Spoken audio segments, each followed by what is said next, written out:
Welcome to the podcast, People More Interesting Than Me.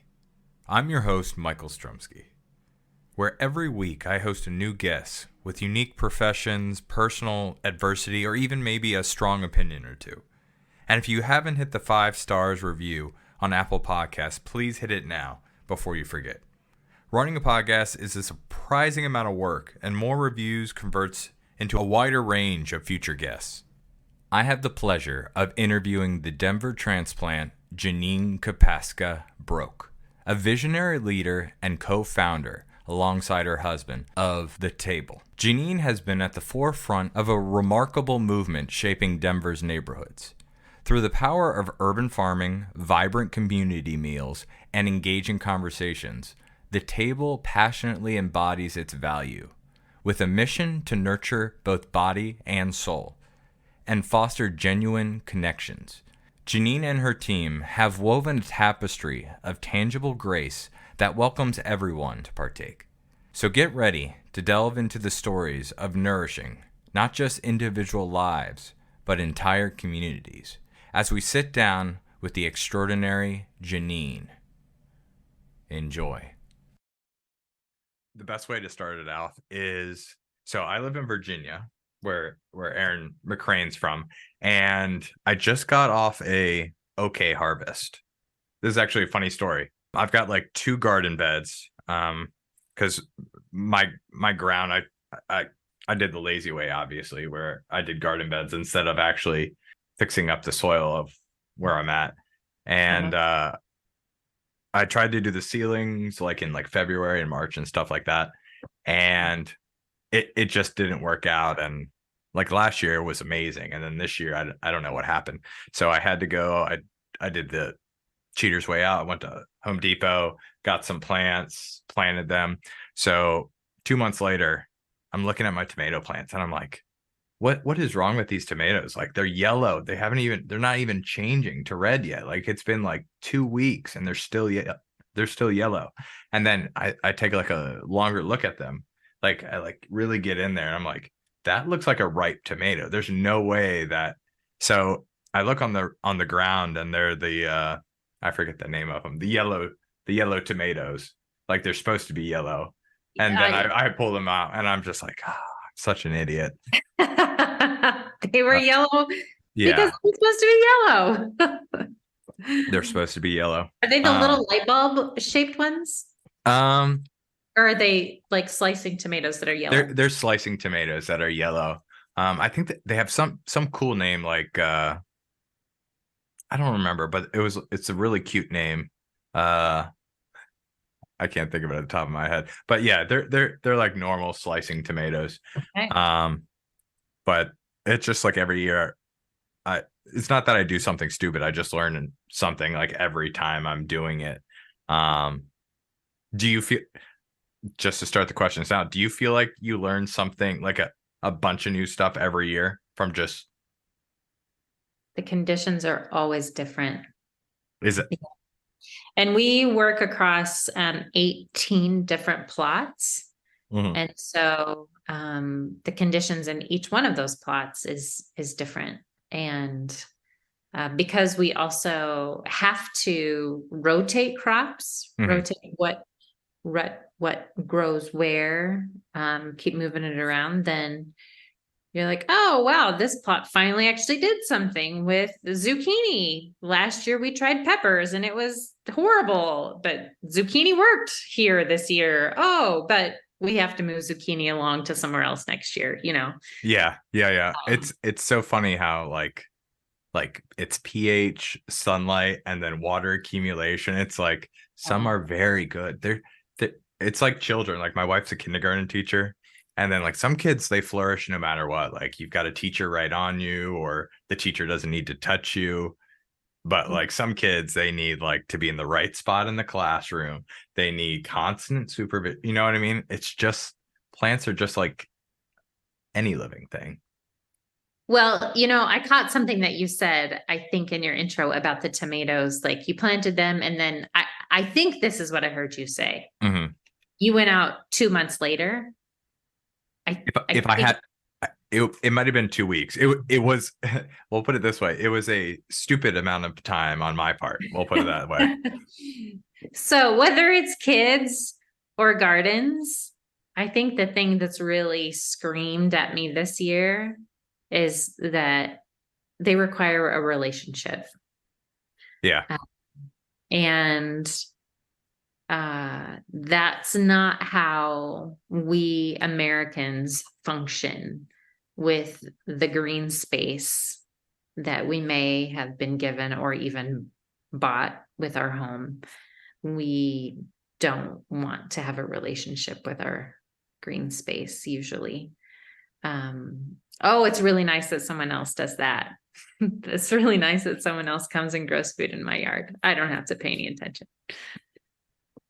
So speaking on that, what do you do? Let's start to clue in the people who totally ignore my introduction. Okay. So I am an urban farmer and run a nonprofit called the Table Urban Farm. And I also have a background in environmental science and a master's in public health. So I'd like to say I work at the intersection of public health and agriculture, which is super grassroots. My mom asked me once, so do you really think you're doing public health? Yeah, I am. So yeah, I grow food in scattered plots because our organization doesn't own any land. And in a good year, we grow about 7,000 pounds of food a season, and we give it all back to the community for free, or give what you can, or we hope people are inspired to share forward in some way, either with the food or with some other resource that they have that they feel that they can share. And just to put a frame of reference, you said 7,000 pounds of food. Mm-hmm. Do you have just for the, when people give me numbers, 7,000, but do you have anything that relates to just for someone who needs more images in their head to quantify how much food? Yeah, boy, I'm not good with that either. That's a great question. And I wish I could quickly, the USDA says 1.64 pounds of food or something like that becomes a meal. Mm-hmm. So you could translate it into meals if you wanted to do that. For example, let's round it up to 2 pounds. There's 364 days in a year. So that's 728. So 700 pounds of food for one person for one whole year. So that's still amazing. That's crazy. One cool question I have for you. So you mentioned earlier on about some people that, you can come garden in my yard. Is that a common thing that they kind of just open it up and they don't really take care of it themselves? Or is it different depending on the situation? We have the whole spectrum of experiences with landowners. The sweetest is actually, I went to look at this property about 4 years ago, and it's an older couple, retired, and a couple patches in their front yard. And, we were having a conversation, and I said, well, okay, let's talk about irrigation, because we are in a high desert here in Denver, and it's all about water. And he's like, oh, I'll hand water. And I was like, no, we're not going to grow food here. This is never going to happen. But for some reason, I didn't have the heart to say, no, we're not going to partner with you. I did say yes. And this man hand waters probably twice a day. How old is he? I'm going to say maybe 74-ish, mid-70s. It's so funny that you say that, because it reminds me, my father and my mother lived with me during the week to look after my children. Uh-huh. And if anything, they're very good at the routine, easy tasks. You tell them to do something and it's just it's one thing you don't have to worry about. But if I try to change the schedule, then that's complete anarchy. It's just you've got this That's really important. good old machine that was made in like the 50s or 60s. And that's Mhm. good quality machines. But if you throw like something brand new at it, you might as well throw it away then. Sorry, keep going. Yeah. So his garden has been amazing every year. And it's all about relationship. It's about the time he spends. And then actually it is 100% about relationship. And at the end of the first year, his wife said, this garden saved his life. Um, it was so purposeful, so hopeful. And then we have gardens where we never see the landowner.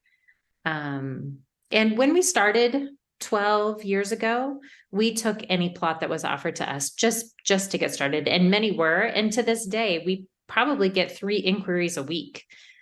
Hey, I learned about what you do. And hey, I have this space. And hey, wouldn't you like I'd love for you to come and work in my yard. So we have to do quite a bit of vetting now because it's not sustainable. Yeah. No, I, one of my biggest things that I always aspire for is functional fixedness. And that's exactly what I kind of see you do. So you see a plot of land, and just like you describing with the old man, but I think your personality got in the way of the land. But that was good, right? Because it ended, you got all this awesome food out of it. It worked Yeah. out in the end. Yeah. But can you tell me, about a negative time that you've done it, that it turned out good, turned out bad? Hmm. And that made you learn, like, maybe I should, I don't know, steer away from that or vet them more closely on this aspect? Follow my gut. Yeah. Um, wow. There have been times when uh like we've attempted to convert pasture to Mhm. garden. And it was definitely that instance where, oh yeah, you can have this pasture. And you would weed and you'd come back the next week and it's as if you had never done anything. And I just like turn around and leave. Like I thought it would be like from all well, I guess the manure would be good, but is that manure good if they're just eating like something like not very good, like soil wise? mm. I'm very, very particular about manure. Hmm. I will use chicken sparingly because you have to do that sparingly. Um, I will use cow, although I think I had some issues with that last year, dairy manure. Hmm. Um, and I use a lot of goat and alpaca. Hmm. Um, horse is the, I can't believe I'm on a podcast talking about shit, but why not?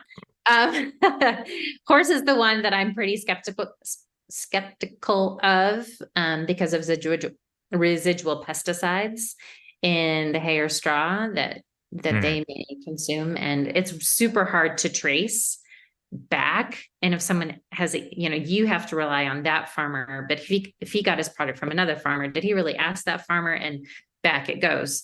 And so I navigate that best when I say, well, have you used this in your garden, or other people have they used your manure in their garden, and what were their results? Did they have any issues? um that's the best that you can do.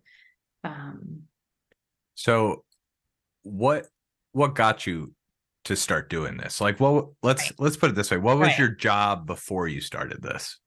Oh, I worked in higher education as the director of admissions for a small private college in Michigan. Okay. Um, but it really goes back to being a kid in rural Iowa with a huge garden. Hmm. And that's what we did all What's summer. huge? Huge. Oh, Like how many acres? probably no, it wasn't. If I lived on an acreage, not a farm, but an acreage in the country. And I'm going to say the garden was 40 feet by 100. That's still pretty good. That's like a good plot, right? Yeah. Yeah. Okay. And we had some garden at the neighbor's house too. And so as a kid, we had to shuck the peas and snap the beans and do all that before we could go swimming. And life and our days were very much oriented around growing food and preserving food. And when it came to fruit, we had pears in the fruit room, they were canned pears and canned applesauce and canned Bing cherries and canned peaches. And so I know my mom went to the grocery store for yogurt and cereal and some staples, but when it came to produce, we had it in our freezer or it was canned. And so as an adult, I remember very clearly going to the store and I'm like, I don't know whether to buy fresh, frozen, or canned. I don't know. And I was studying environmental science at the time, doing my undergrad. And then I was working for a land trust in Iowa. And so we're doing a lot of work navigating environmental issues and concerns with farmers and starting to recognize the agricultural engine that is our country, right? Mm-hmm. And reflecting on the way I grew up, I started to sense there's a better way and have a lot of compassion for the small family farmer. And I went on from there to, well, I stopped for 4 years working in that field because I was the breadwinner for our little family. Do you mind me asking how many brothers and sisters you had on when you were growing up? Yeah, 2 brothers and 1 sister. Okay. I was just saying because I think I've interviewed a couple people who were grown on farms, but they had like 4 or 5 brothers and sisters, which makes complete sense. I mean, because you're not going to have 1 or 2 children like helping with the fields and stuff like that. Sorry, keep going. I was just curious. Yeah. I have my grandma's canning books and they were published and it showed how much you needed to preserve of each thing for a family of 8. Mm-hmm. You know, for a whole year, you needed to have this many quarts of this and this many. It was amazing. And that's how they lived, and that's really kind of how I lived. I knew where all of my food came from. We knew what farmers we were getting a side of beef from, or a hog from, or we got the chicken from my grandparents. I even remember going to the farm to get milk. So yeah, that's how that's where it really started. I went into farming when I moved to New Jersey, Bergen County, and I started volunteering at a small family farm, and kind of quickly kind of became the point person there and led a 40-member CSA.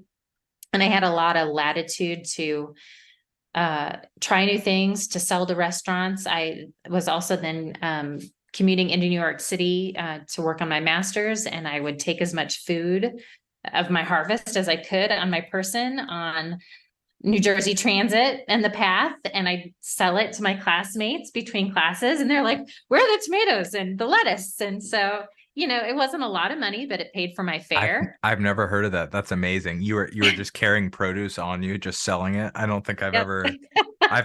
You're a walking produce stand. That's never been a thing I've ever seen. But that's amazing. Yeah, was, you know, because I knew I had the best food that they could possibly get their hands on. As long as you don't bruise the merchandise, right? If you're going from like one train to the next, getting bumped. Yeah, that's awesome. And then I set up in my garage, veggie garage. I loved that. And it was like an old school stand. And I'd send out an email saying, "Hey, veggie garage will be open Tuesday from 3 to 7. You know, pay on your honor. This is what I have." So I did that for 4 years in 4 or 5 of the years that we lived in New Jersey. And then my husband is actually clergy, and he pastored a very typical brick and mortar small congregation in northern New Jersey. And kind of came clear that we felt called to practice our faith in a different kind of way and minister to folks in a different kind of way. And through exploring, like, what might that look like for us? the question came, could we facilitate exploring faith with people and doing life with people through a farm? And through a series of events and learning, we ended up landing in Denver, because we thought that our interests around health and wellness were values that seemed to be emulated in the Denver community. So we came here not knowing anyone, and we did fundraise our way here, and we didn't have any land. But in that first summer that we started growing in 2012, we had 15 plots that we grew in right away, and we tootled around on our bike, and we hauled everything by bike. And we did start with a very small CSA, hoping that in this sharing of food, it would not be transactional, that people would come and they would linger, and we had samples and shared recipes, but it was very transactional. People came, got their stuff, and were gone. And I was like, that's not what we were shooting for. And we had also started soup nights. Just come, hang out, have soup. I love the book Stone Soup. So, I do like Stone Soup too. It's very good. Yeah. What's the origins of that book? Because I remember it being, was it French or? Yeah, during the war. Okay. Right? It's about these two soldiers that land in this town. And so we had soup night in the off season, and we were growing vegetables in the summer. And and then we decided there's no money actually in small scale agriculture. There's no money in ministry either. So let's just give all the food away. And to us in our faith tradition, really trying to believe this thing called grace. It was the most tangible act of grace that we could do. And if you think about it, like, food grows from seeds that are really dead, and you put this dead seed in the ground and something grows. And imagine a pepper plant. And when you open up that bell pepper, it is chock full of seeds, right? All with the capacity, unless they've been genetically modified, not to grow again, but all with the capacity for more life, more food. It's like amazing. And so it really is a gift. And so, we started just giving our food away, and we would go to margins in our neighborhood, where you see just a lot of folks who are unhoused, a park where families would come. The food is for anybody. It's not like we take financial information or anything. It's for anybody, and with the hope, with the challenge that people might be compelled to share forward in order to build community, share nourishment, and extend grace. And one thing that you said about the seeds just made me think, and you probably get this all the time. Just where I grow my garden, there's like obviously what I put in there. However, like every year I'm looking over my lawn. Like I was mowing the lawn literally 2 days ago, and I see this vine growing underneath. And I'm like, it's either a cucumber or squash, because I'm like, what is it even doing here? And then I had a tomato plant growing near the dumpster, and then one near the front door. And then I'm just like, I'll leave it. So it's just funny that you think that they're gone, but they're not gone. They're growing up. And I think it's just a little nice surprise. Oh, you forgot about me? This chipmunk brought this like tomato over here, and now you can grow a tomato plant right next to your door.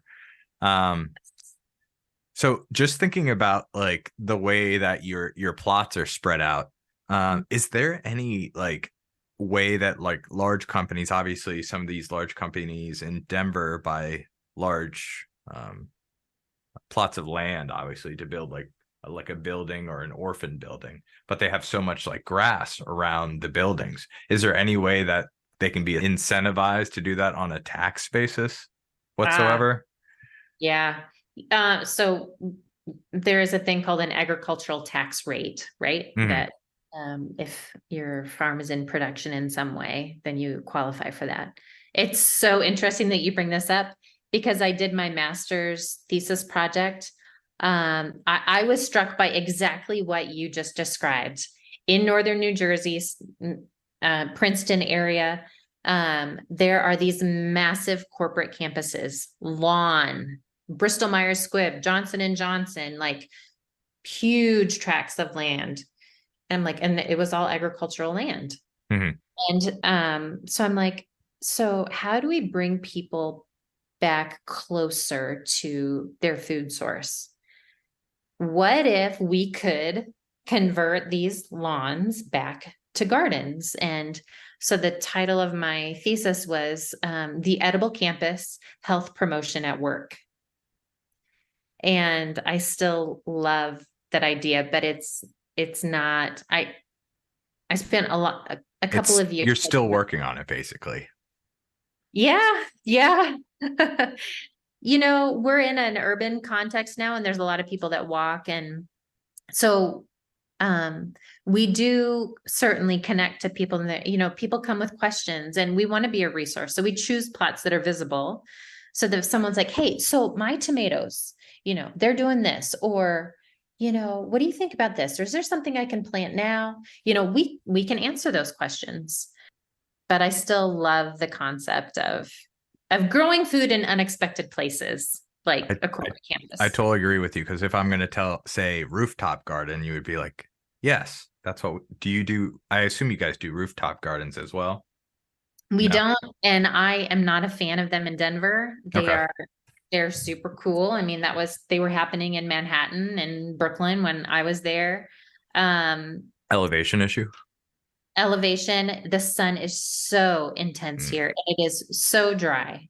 okay. And of course, these heat waves that we're having. So if it's 98 degrees, even 92 degrees at ground level, No shade how hot is it? whatsoever. Yeah, yeah. Yeah, like, and the weight of water and getting water up there and a soil medium that's going to handle. I think I'm not a fan of that No, here. that makes complete sense. I was just thinking of it.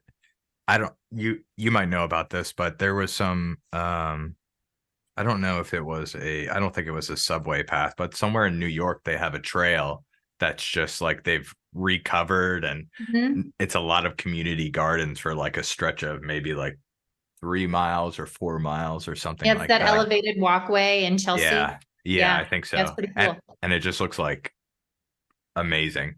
Hmm. It's just good to see that stuff and hope that stuff stays like that and nobody buys it up and then, tears it down. Right. Um, so is this when you started 12 years ago, obviously you were just doing this to, like you said, uh, for grace and you decided to give the food out. Mhm. Uh, did you ever imagine it would be to this level now? Hmm. I imagined it would function a little differently than it does now. I imagine we'd have pockets of gardens and that there would be like a household in the neighborhood that was kind of an anchor, Hmm.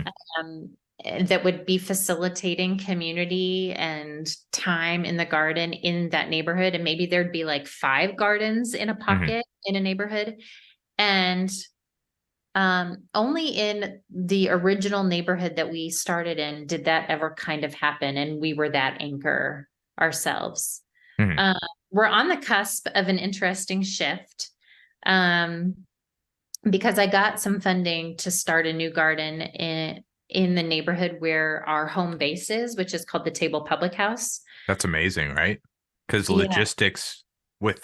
logistics is so much easier because refrigeration, transporting from there to like where you need to store the food.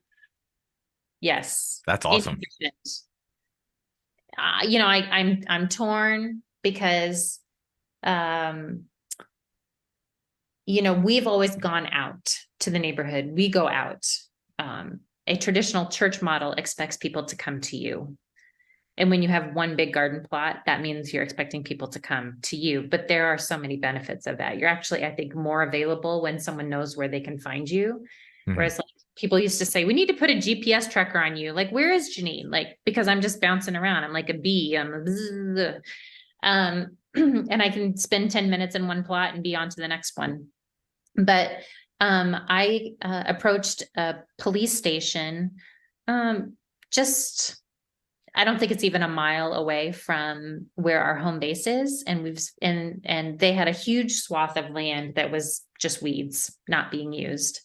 And so I asked, could we convert that to a garden? And they said an emphatic yes, let's do this. So we've spent our whole summer doing a lasagna garden model for building soil up. Is so much work, but I won't regret it. I know it's worth the time. And so it's about 5,000 square feet. And we will grow a lot of food there next year. And it's in a neighborhood of need. And ironically, I just found out it's in a neighborhood that was plotted out in 1/2 acre parcels. Specifically, that was the section of city where there could be small family farms. Interesting. How long ago was that? In just after the Second World War. So late 40s, early 50s, into the 60s. That makes sense. Yeah. That is interesting. So, and the funny thing to think about is like working with you and like doing that, I feel like you would be a logistics master. Cause I was just talking about like how awesome it is that the plot's going to be close, but like how many, like there's so many different plots of that you're using. So it's you've got to get the produce to somewhere where you could store it for a little bit of time. Obviously, some of the stuff you can leave out depending on what it is, but there's getting all the food from A to B, having someone who do you have like a captain, not a captain, but a person who kind of monitors a certain area. So like, oh, these are ready. I'm going to bring these and do a drop to what do you guys call the you just call it home or Harvest like days, public house, I guess. Yeah, public house. Yeah. That's like where you keep most of the food. So I just imagine like you have this huge board. Obviously, you probably have some Google I had one of those big boards. Yeah. So you're like, oh, you got to pull the potatoes over from Camden, like all this other stuff. It must be crazy though, right? Yeah, there was a year where we had 28 plots. That was crazy. I don't know how we did that, but it was an organizational feat. Irrigation, all the different kinds of irrigation setups that we had, and what crops were where. But I learned quite a long time ago this model where consider where your home base is, and then think of concentric circles out front. How they do the metro And system usually, if they're smart. Yeah. So closest to home, keep your highest value crops and things that you need to see all the time or have to pick all the time. And then as you go out, so my furthest out plots are things that I don't have to see every day. I know I can see them once a week. And if necessary, it could be 2 weeks and it'll be okay. That's an onion or winter squash. They're fine. They're going to be fine. They're one and done kind of crop. Potatoes, but closer to home is like green beans and lettuces and tomatoes, cucumbers, things like that. So that's one way that I bring sanity to the logistics. Yeah, I've had interns and woofers, and this year we're doing an apprenticeship program. So Aaron is one of my flower apprentices. And yeah, we have a Google Doc that we all interact with. And we're harvesting now, planted this on this date, fertilized on this date. Must weed. Yeah. All those things. So I do try to delegate the work. I really love education. And this year it really clicked for me that this is an educational farm.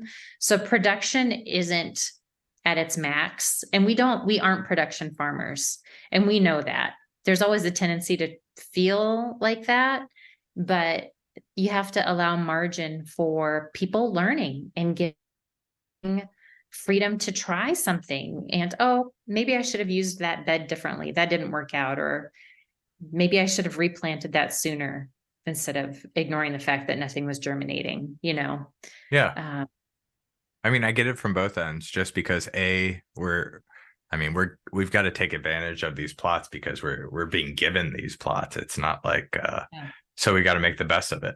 But from the other side, I mean, I don't know why I didn't think of this earlier, but you know how all these monks, you know, who live in the monasteries and all that stuff, they're just, that's what they're doing 24/7. Is just like they're doing their trade. It could be like making wine or harvesting potatoes, just like you guys, and they just do that repetitively. It's not like I mean, obviously I think some monasteries sell stuff out too, but it's more like they're producing for everybody in the community, which is their group of people. And obviously it'd be nice to have a really good harvest, but it's more about community and helping one another rather than the bottom line, where it's obviously a profit type venture or something like that. Yeah. Yeah. So over the 12 years, what's the biggest lesson you've learned? That I am just facilitating opportunities for other people. And that's a really good place to be. There can be way too much pressure, and too much ego, if I view it differently. But facilitating opportunity for people to learn, for people to be inspired, for people to eat better, for people to engage something that helps their mental health, to build community. Yeah, I'm in a sweet space of being able to facilitate that, but that also means I have to live a little lighter myself. Um, Yeah. I've also learned that I really love to ride my bicycle. And the days that we do bike tour plots, we really try to farm by bike. We get it about 50% of the time because it's hard to schlep. You have tomato juice I before would you know. imagine, because I mean, there's probably some good hills too. And the other hard thing is people, well, I don't know how high you are up. I went to Denver maybe like 2 months ago, and I did the state park, and Uh-huh. you don't know till it hits you, like how, I know you guys aren't like up like the 13,000 feet, but still it's, whew, it's hefty when you, especially like you said, you're on a bike and you're schlepping probably like 40 pounds of food. Yeah. So I Yeah. commend you. Oh, thanks. But It I just do love feels biking. great. uh Yeah. there's It's something my just favorite. refreshing, Mm-hmm. just like biking. I used to bike to school every day. Every year I try to figure out a way I can bike to work, but one day. um what what are some goals, we'll just say long-term goals, you see for the table Mm. moving forward? Like, do you have like obviously we were talking about production, which isn't a big thing. Maybe what's something that you want to reach? Um, I I want to continue to have more opportunities to work with people in the gardens and lean into the mental health and recovery that can happen when you're tending things and the things that you can learn about yourself. Uh, so this is one little example. I just think that there's so much we can learn. Um, I was talking to Jemmy, who works with me most days, about harvesting tomatoes. And when you pull a tomato off, often the little stem comes with it. Mm-hmm. You set that tomato in the crate or the trug, we call them, our plastic trugs. The likelihood for that sharp edge to puncture the next fruit it's like 99% sure that's going to happen. So you got to take the time to take that off, so that the next fruit Yeah, it is doesn't open it up, and then right. And I think about that like in life, like what little spars or stems are sticking off of me. And when I get next to the next person, like, it punctured them, right?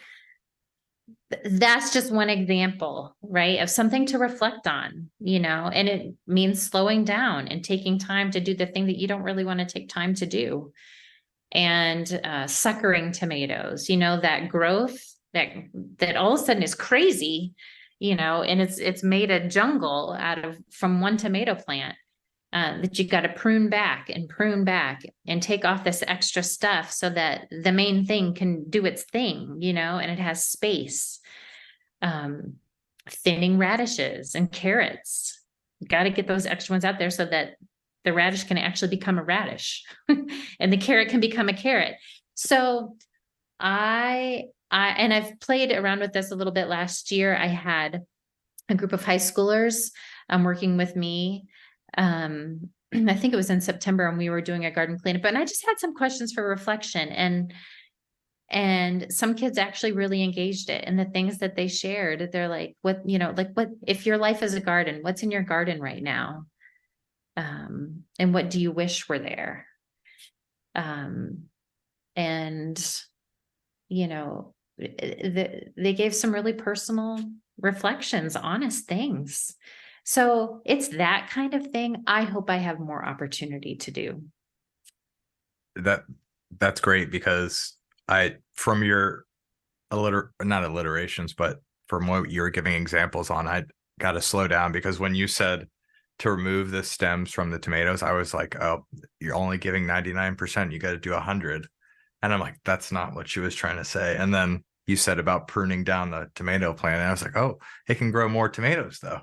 Obviously, my mentality is try to maximize as much as possible and get as many tomatoes as possible. But by slowing down, you can get more growth in the end from that same plant than you would have let it go and grow on its own. Yeah, and then they're laying on the ground. Yeah. Pill bugs are eating them, and You definitely shouldn't see my wasted tomato fruit. plant outside then. Yeah, wasted fruit. Okay. Last question to bring it all together. What is something that your parents did that you'd like to pass on to the next generation? And what is something that you would want to try something new that your parents might not have done?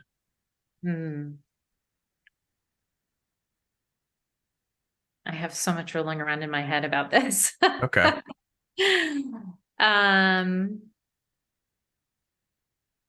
My parents really tended things, and maybe to a fault.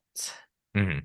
But our home was tended and manicured and cared for. And they knew how to repair things. So I think that's a really good thing to pass on. Like, how can we tend this space? But it's, I guess, yeah, if you are gifted a space to tend, which hopefully we all are. Okay, but here's the thing. My family did always sit down together to eat. And that is something I want my kids to carry on. I don't like my children even to just sit at the table alone eating, even if they're having their afternoon snack and they're about to come in the door. So it might get loud. Eating together. That is the thing. Okay. Eating. I like that. And anything new you'd like to add? About something that I want to. Yeah, something that maybe they different didn't that your do. parents might not have done. Something that they didn't do. They didn't they didn't play much. Okay. I like that. We worked. And so even as an adult, we are trying to learn how to play and to take life live a little lighter. Yeah, I like that. Yeah. That's good. Well, thank you very much for being on the show. I really appreciated you being on. Thanks for the opportunity. Yeah. And what would you like to plug while you're here right now? Anything you would like to put out there, like anything new that the table's doing, or I talked about bike farming. Mm-hmm. We have started a fall party called Croptoberfest, and it's our fall festival. And we do urban hay rides. Now, some people, if we can find like a small tractor, I grew up with like these lawn garden tractors to pull our hay rides. That's cool. We have done it by bike many times through the alleys around getting pumpkins. We've got a lot of pumpkins growing. But I think the urban hay rides that we offer in Denver, I don't think you can find them anywhere else. So come to our Croptoberfest party.